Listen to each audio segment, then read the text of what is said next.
বলতেছি। আমরা যে কোনো একটা জব পাওয়ার পর সেটা যদি আওয়ারলি জব হয় তাইলে একমাত্র টাইম ট্র্যাকিং করা লাগবে। ফিক্সড জবের জন্য কোনো টাইম ট্র্যাকিং নাই। টাইম ট্র্যাকিং এর জন্য আমরা এরকম একটা সফটওয়্যার ইউজ করছিলাম, যে সফটওয়্যারে যদি কোনো প্রজেক্ট ওপেন থাকে সেই প্রজেক্টের উপর ক্লিক করে একটা বাটন থাকবে স্টার্ট টাইম। এইবার তুমি যতক্ষণ টাইম ট্র্যাক করবা সেই টাইমগুলো এখানে চলে আসবে এবং সেখানে তুমি প্রত্যেক 10 মিনিট পর পর বা 13 মিনিট 12 মিনিট পর পর তুমি দেখতে পাবা ওরা বিভিন্ন স্ন্যাপ দিচ্ছে। অর্থাৎ তুমি কোন স্ক্রিনে ছিলা, তুমি ফেসবুকে ছিলা না, ইউটিউবে ছিলা না, অন্য কোনো জায়গায় ছিলা, এই স্ন্যাপ গুলো নিতে থাকবে। তার মানে এখানে আসলে কাজ করার সময় অন্য কোনো ট্যাবে যাওয়া যাবে না। আমি জাস্ট পার্সোনালি দেখছি যে আমি যদি ফেসবুক বা ইউটিউব বা প্রজেক্ট বাদে অন্য কোনো পেজে যাই, দেখা যায় সে স্ন্যাপ নিয়ে নেয়। স্ন্যাপের যেহেতু কোনো নির্দিষ্ট ইন্টারভাল নাই, অর্থাৎ 10 মিনিট 12 মিনিট 13 মিনিট যে কোনো ইন্টারভালে সে স্ন্যাপ নিতে থাকে, এই জন্য আসলে দেখা যায় র্যান্ডমলি তুমি অন্য একটা পেজে গেলে সে স্ন্যাপ নিয়ে নেয়। তাহলে সেই স্ন্যাপটা ক্লায়েন্টের কাছে পৌঁছে যাওয়াটা খারাপ। তুমি ক্লায়েন্টের টাইম ট্র্যাক করে তুমি ফেসবুক বা ইউটিউব ঘাটতেছো, এটা উচিত না করা, তাই না? আচ্ছা, এই একটা ফ্যাক্ট। আরেকটা ফ্যাক্ট হচ্ছে আমরা যখন আপওয়ার্কে কাজ করতে থাকবো তখন এই টাইম ট্র্যাকিং তোমাদের অ্যাডমিট করতে করতে আর ক্লাস নেওয়া লাগবে না। আচ্ছা, এছাড়াও টাইম ট্র্যাকিং এ তোমাদের মানে কত পার্সেন্ট টাইম দেখো এখানে, কত সময় তুমি কিবোর্ডে ক্লিক করছো কয়টা, মাউসে ক্লিক করছো কয়টা দেখা যাচ্ছে।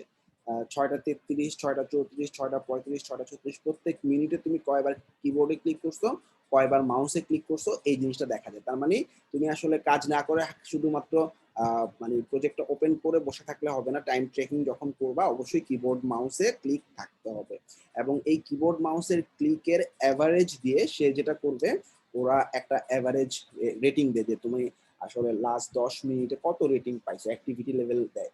সো অ্যাক্টিভিটি লেভেল যে সমস্ত স্ন্যাপের ক্ষেত্রে 7-এর নিচে হবে, 7 পর্যন্ত গুড, 7-এর নিচে যদি হয় মনে করো এখানে অ্যাক্টিভিটি লেভেল খুবই খারাপ, ঠিক আছে? তাহলে তখন কি করবা, এই যে মাত্র 1 অ্যাক্টিভিটি লেভেল, তাই না? এটা আসলে ক্লায়েন্টের কাছে গেলে ক্লায়েন্ট খারাপ বোধ করবে বা চিন্তা করবে যে তুমি কাজ করোনি, ইনঅ্যাক্টিভ হয়ে বসেছিলা। তখন তুমি যেটা করতে পারবা, এখানে যেহেতু এগুলো পেইড হয়ে গেছে আমি ডিলিট করতে পারতেছি না, তোমরা এগুলো মানে ধরো প্রত্যেক শনিবার এটা ক্লায়েন্টের কাছে যায়, শনিবার দিন সকালবেলা বসে তোমরা যেটা করবা, যে সমস্ত স্ন্যাপের মধ্যে অ্যাক্টিভিটি লেভেল 7-এর নিচে ওগুলো শুধু সিলেক্ট করবা, সিলেক্ট করে ডিলিট করে দিবা। আচ্ছা, ডিলিট করলে কত মিনিট ডিলিট হবে প্রত্যেক স্ন্যাপের জন্য বলো তো? 10 মিনিট করে। অর্থাৎ প্রত্যেকটা স্ন্যাপের জন্য 10 মিনিট কমে গেল। মনে করো এটা অ্যাক্টিভিটি লেভেল খারাপ, এটা ক্লায়েন্টের কাছে যাওয়াটা উচিত না, তখন তুমি কি করবা, এটা সিলেক্ট করে ডিলিট করে দিবা, শেষ। তাইলে কি 10 মিনিট কমে গেছে, পরবর্তীতে আবার টাইম ট্র্যাকারটা অন করে আবার 10 মিনিট টাইম ট্র্যাক করে বাড়াই দিবা। এটা কি ক্লিয়ার? টাইম ট্র্যাকিং এ ফাইনালি প্রত্যেক শনিবার এই কাজটা করবা। এটা কি ক্লিয়ার সবার কাছে?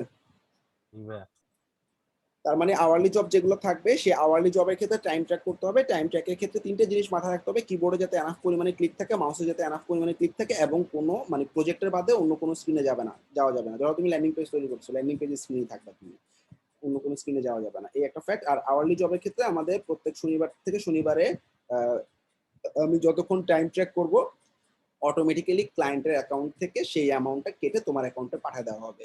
ইভেন যদি কাজটা নাও হয় তুমি পেমেন্টটা পেয়ে যাবে।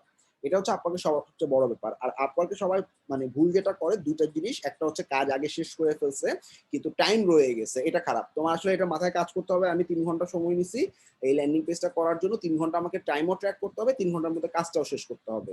যদি সামহাও 1 ঘন্টা আধা ঘন্টা আগে শেষ হয়ে যায়, সেক্ষেত্রে ওই 1 ঘন্টা আধা ঘন্টা তুমি রিভাইজ দাও, কাজ করো, একটু রেসপন্সিভ করো বা ওয়েবসাইটে একটু কালারটা চেঞ্জ করো, ব্যাকগ্রাউন্ড কালার চেঞ্জ করো, এভাবে 30 মিনিট পুরাই দিতে হবে। অর্থাৎ তুমি 3 ঘন্টা পুরাও দিবা এবং কাজটাও শেষ করবা।